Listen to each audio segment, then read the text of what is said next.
Hi, Paul Evans, Finlay Evans Waterproofing here again, just to show you a little bit of what can happen if the showers aren't waterproofed correctly. This one here is leaking like a sieve, so what we intend to do here is strip all the tiles off. I've just got off the border tile, and I'll take you outside and show you the soak method to get them off. This one here will be removal of tiles, removal of shower base, and start afresh with a whole new waterproofing system. What we have here has been a constant leak over the years, and it's rotted away all the timbers behind. As you can see, all the timbers are absolutely rotten, flooring's all rotten.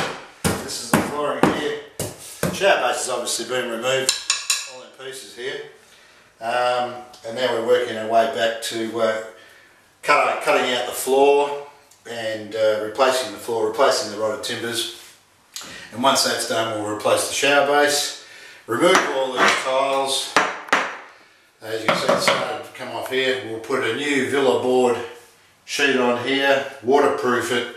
As you can see, there hasn't been any waterproofing on this sheet, and that's been probably the cause of this rot.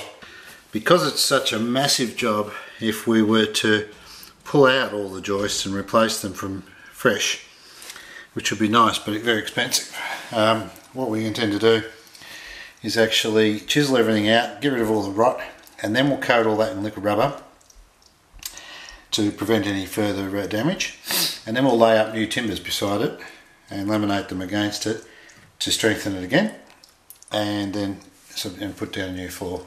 This is the preliminary stage. We're putting liquid rubber on the joists that were rotted out. I've chiselled away all the damaged material. Now we're sealing it up with the rubber, and that'll prevent any further deterioration of the timbers. So just a really good saturation coat as we're going on here. Just keep dabbing on. Fairly simple procedure. And just dab every opening grain just to stop any ingress, any bugs, anything that might want to try and get into there. Then we'll put some new flooring down, and we'll frame this out a bit here and pick up these wall studs, put a new plate in there, and the rubber will protect everything as we're going. Just thought I'd show you this little tip here. I'm using the liquid rubber to coat the entire joist system under here. We're putting in a strip of flooring in here and building it up as we go. But this is actually an adhesive as well.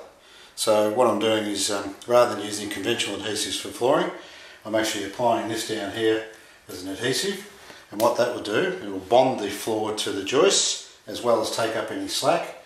So if I put it in like that and build it up a little bit, because I know there's a low spot there, so once the flooring goes there, it's nailed down, it'll actually cushion it and stop it from dropping. It'll actually hold it and bond it and cushion it at the same time. We've got a heating duct in here which actually got pierced with the saver saw, so the plastic got broken, so I'm just giving it a coat of rubber over the top where the plastic was damaged, and that saves a big job of trying to get around and tape it all up like you would conventionally in the past. So there we go, that's sealed up now. Nice good flood coat of rubber, and that will, once that dries, that'll be fine. It'll hold the air in and keep the duct working. So what I've done here is just painted some rubber on. Got some polyethylene bandage that just pops on there quite simply, and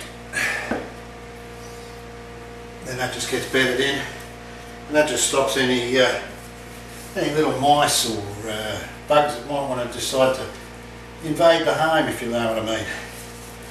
It's as simple as this. Doesn't take long at all, and can save a lot of stress later on, because that's exactly where the mice get in, is up through the joints and that in the back here. So I'll continue to dress all these holes. Here we are, end of the day, and it's done.